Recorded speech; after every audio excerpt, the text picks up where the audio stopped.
Halo semuanya, kembali lagi bersama Dindin. Di kesempatan kali ini saya tidak membahas komik dulu, dan saya akan membahas artbook dari game yang pernah saya mainkan. Sebenarnya buku ini sih bukan punya saya sih, tapi punya adik saya. Daripada nganggur ya, saya pikir boleh juga nih di-review sedikit. Ini dia artbook dari King's Raid.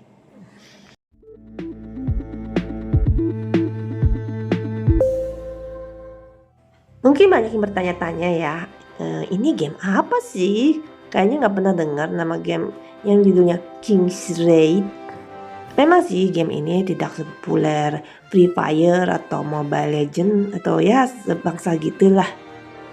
Game ini bisa dimainkan di Android maupun di iPhone. Dan genre game ini adalah game mobile RPG side-to-play scrolling yang dikembangkan oleh pengembang game indie Korea Selatan yang bernama Vespa. Kalau kalian bingung apa itu RPG side-to-play scrolling, ya contohnya seperti yang saya tampilkan di video ini. Jadi pertarungannya itu ya kayak gini aja, dia kayak dilihat dari sisi aja gitu, jadi dia nggak bisa putar kamera atau apa gitu, tidak bisa. Jadi cuma kayak gini aja bertarungnya.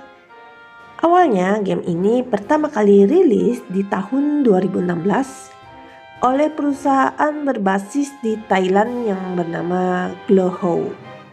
Tapi akhirnya Vespa mengambil semua hak-haknya pada Juni 2017. Di tahun 2017 itu dibuatlah versi global yang terdiri dari 3 server dan mendukung bahasa Korea Selatan dan Inggris, dan nantinya juga ada bahasa Jepang karena memang game ini lumayan populer di Jepang. Nah, karena game ini populer di Jepang, akhirnya game ini diadaptasi menjadi anime sebanyak 26 episode. Animenya ini diproduksi oleh OLM dan Sunrise Beyond. Untuk animenya ini sih saya tidak pernah nonton, jadi saya sendiri tidak tahu ceritanya ini cerita yang diambil dari gamenya atau cuma side guessnya. Ada animenya tidak lengkap tanpa artbooknya. Di tahun yang sama dengan animenya, yaitu tahun 2020, dirilis juga artbook dari King's Raid ini dalam bahasa Jepang. Buku ini memakai jaket. Nah, jaketnya bisa kita lepas dan ternyata di bagian dalamnya ada gambar seperti ini. Ini kayak gambar di dalam gamenya sih.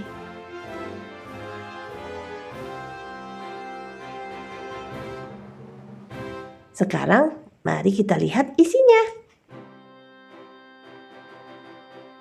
Pertama kita akan disambut oleh Frey, lalu kemudian kita akan disuguhkan gambar-gambar dari ini, biasanya gambar-gambar yang ada di bagian awal dari game sebelum kita memasuki gamenya. Gambarnya yang paling terakhir adalah yang ini, yang tidak ada di gambarnya di bukunya. Game ini sebenarnya sudah hampir tutup server karena banyak pemain yang sudah meninggalkan game ini. Kalau kalian pengen coba game ini ya silahkan aja di-download di Android dengan judul King's Raid. Cuman kalau kalian terbiasa dengan game seperti Mobile Legends, mungkin kalian akan sedikit bosan dengan game ini. Sekarang kita memasuki bagian karakter yang dimulai dengan job Knight atau biasa dikenal dengan sebutan tanker. Karakter-karakter di game ini ada dibagi 8 bagian ya, 8 job. Dan kadang karakter-karakternya ini unik. Seperti ini Knight ya, si Jen. Dia ini punya senjata dan sebagai tamengnya itu adalah peti mati. Lalu Ricardo ini senjatanya kayak pilar gitu. Pokoknya aneh-aneh gitu. Yang agak mengherankan tuh yang Sonia ini. Dia tuh pakai bola, tapi tipenya itu tanker. Masih mending ya kayak Glennis ini dia pakai tamengnya besar banget. Nah, lalu kita sudah memasuki bagian warrior. Ini adalah pemeran utama dari game. Ini adalah Castle. Ya, walau dia ini pemeran utama, tapi bukan andalan saya sih. Soalnya bukan karakter yang kuat. Dan karakter favorit saya di game ini adalah ini, Theo. Game ini sebenarnya punya cerita, ya ada ceritanya ya. Dan ceritanya itu sudah tamat di chapternya yang ke-10.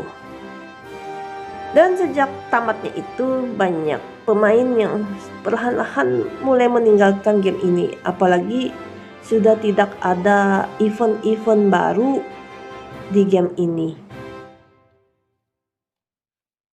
Sekarang memasuki bagian assassin. Nah, ini assassin Roy, ini salah satu temannya si Castle, teman berjalanan gitu lah.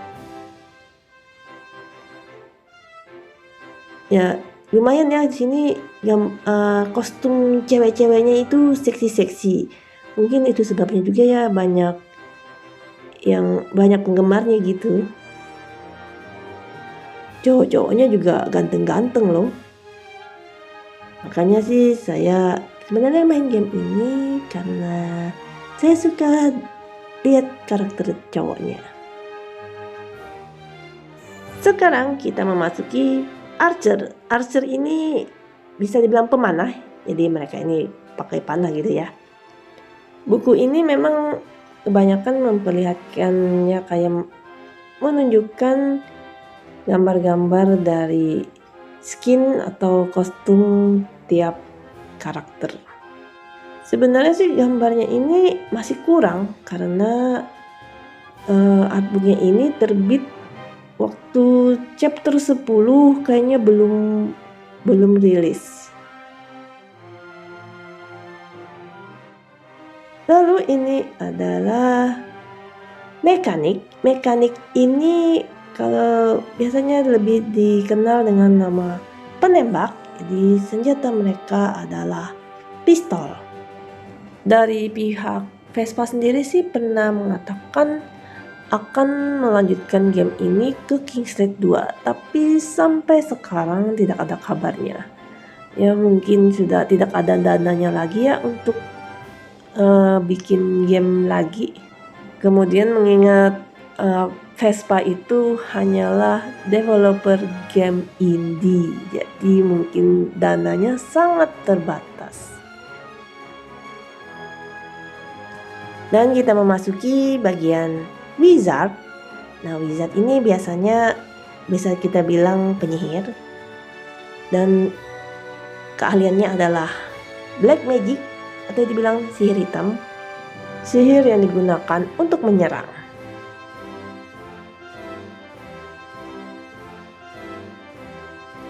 Lalu ini adalah priest, biasa dibilang penyihir putih atau ya gitu, atau bisa dibilang healer ya, biasanya untuk memberikan penyembuhan gitu. Lalu ini ada NPC ya, si Mei sama Juno ini NPC tapi bisa dipakai untuk bertarung juga. Nah, ini NPC lain yang tidak bisa dibawa bertarung. Padahal kalau yang si Talisa ini sudah bisa dipakai untuk bertarung ya di chapter berapa? Di chapter 10. Di sini belum bisa. Nah, ini daftar monster-monsternya.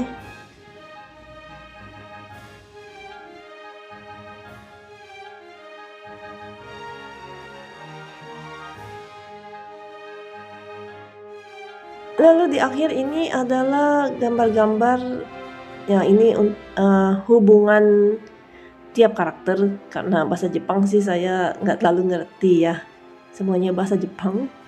Lalu ini ternyata di line ada stikernya loh ini, cuma ya nggak tahu deh. Di belakang ada kayaknya wawancara ya dengan produser gamenya. Nah, sudah habis deh. Sekian video saya kali ini. Terima kasih sudah menonton. Mohon maaf kalau misalnya banyak yang saya potong videonya, karena saya pikir gak usah terlalu banyak ditampilkan ya. Oke, bye. Sampai jumpa di video saya yang lain.